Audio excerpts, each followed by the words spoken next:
Welcome to Earth.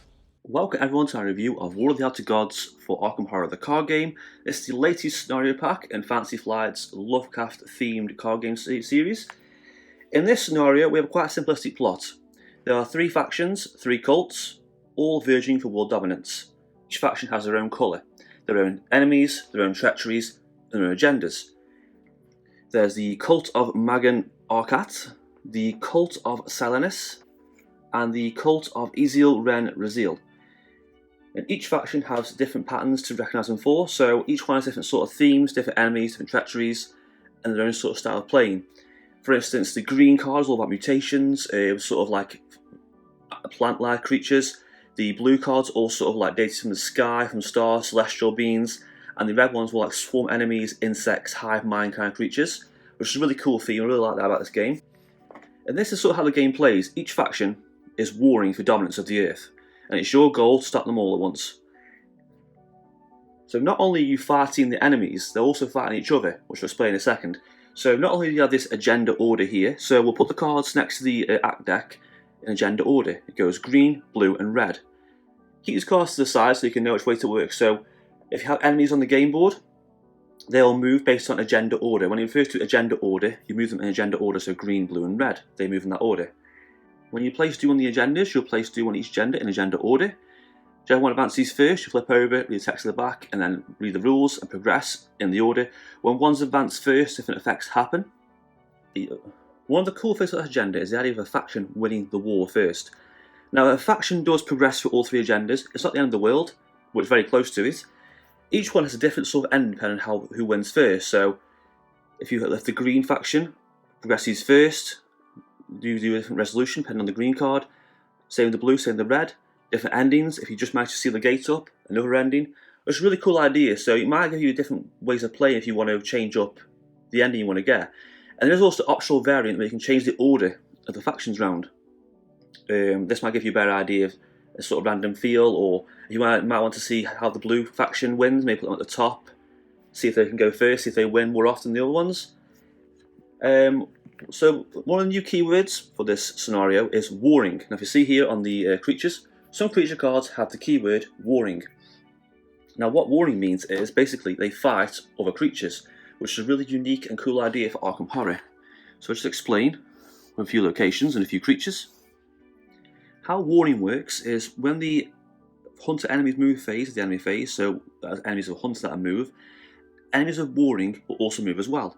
They'll move in faction order. So for instance, in this example, the green enemy, because green is first, will move first. Well, they'll move towards the closest enemy they can find, red or blue.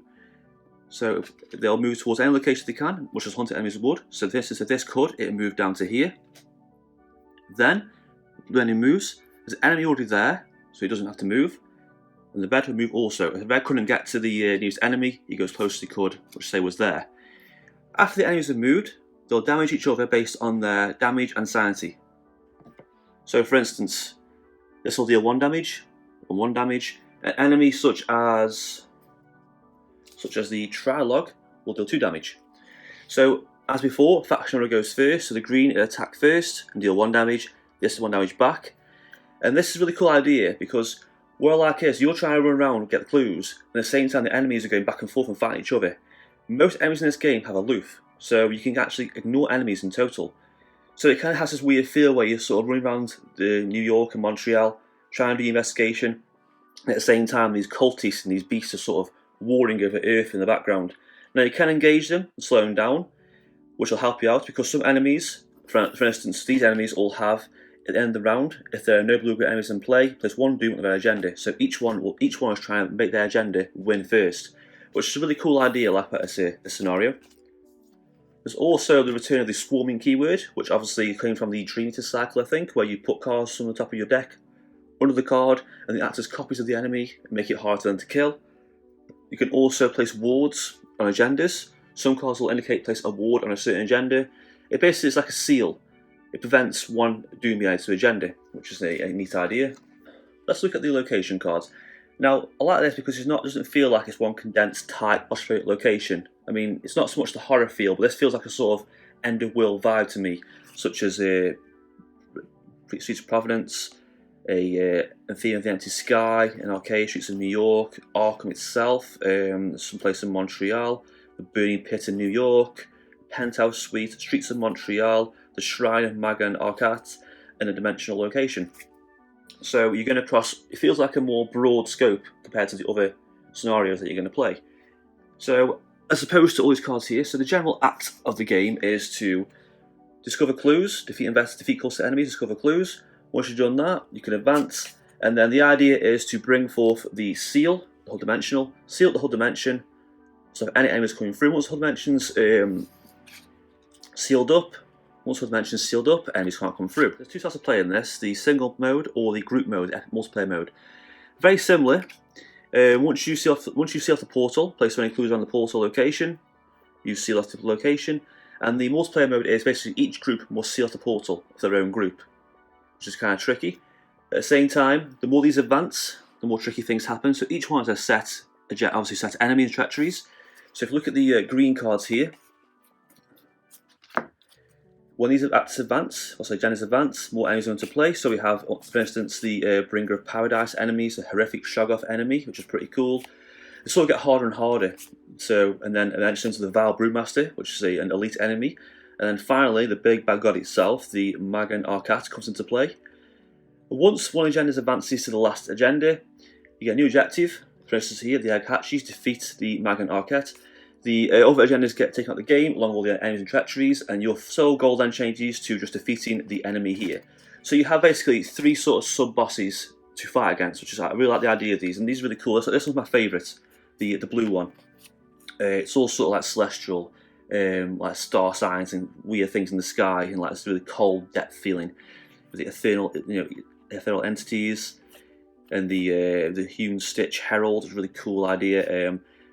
Really cool names to the Inescapable Maw, and finally Salanus, which is a really cool artwork. This big weird cold deity in the sky. So it's a really smart idea. So of course, again, the goal changes to killing the creature. And then finally, the red ones is with insect hive enemies. So we have like the trilogs with swarming the insects. Then you get to the bigger one, the droning horde, which is a big insect swarming 6, which is a massive swarming number, which can have half your deck on. Basically, you have to fight it 6 times. And then finally, the god itself, the Ancient One Elites, the Ezian Rel Zerziel, which they all have 8 health, all hunter, massive. They all have nasty effects when you're trying to fight them as well. As for the locations, each location's pretty cool actually. They aren't just simple locations. They all have really nice little effects and abilities too. Also, this is for the goal, the whole dimensional. You place clues around this dimension to pass. You can also test intellect or willpower to spend clues, to remove clues on the whole dimension, to deal damage to an Ancient One, to help you kill the Ancient One. So what's really cool is, you try and place clues in this location to succeed. I suppose if all goes wrong, Ancient One comes free, and you have to change. The objective then changes to find the Ancient One. You can then use your clues to damage the Ancient One and help you to win. For instance, like a Shrine of Magan Arca lets you draw a top card in the encounter deck, place a ward on the green agenda. Also said before, wards protect the agenda from having doom on them. Streets of Montreal, you can spend 2 actions, deal 3 damage to an H1 enemy at a Montreal location, once per game, which is really handy because, I mean, a lot of the enemies are quite weak, apart from the very few Ancient Ones, so that's going to be really good for you. It's also really cool because we're having 3 separate endings. You might actually intentionally want to get a different ending. Like, I've played this game a few times and I've done the normal mode once, so I've done the normal mode twice, and fought the green Magan Arquette god once. And I kind of want to try fight the other 2. So you can either help them by killing off the green-red enemies so the blue one succeeds, or, like I said before, move the agenda order around so blue goes first. They have a better chance of fighting off the enemies with the warning keyword and winning the war. Penthouse, test strength, succeed, gain a clue, so that's really good. From a token pool, so as long as you've got a character with good strength, you can get constant clues this way. The Burning Pit, like the other one, top card in the encounter deck, and you can place 1 ward on the red agenda.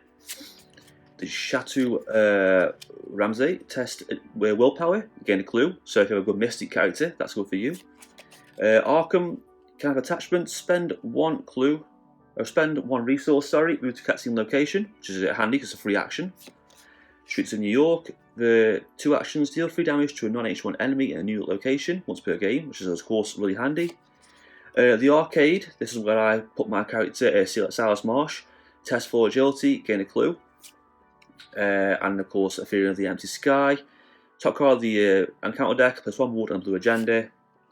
So each ward has a sort of set location where they're going to spawn from. So a Fear of the Empty Sky is going to hold the blue enemies because they're all celestial, they're all in the sky, and these cool weird gods of the cosmos. They're going to spawn here.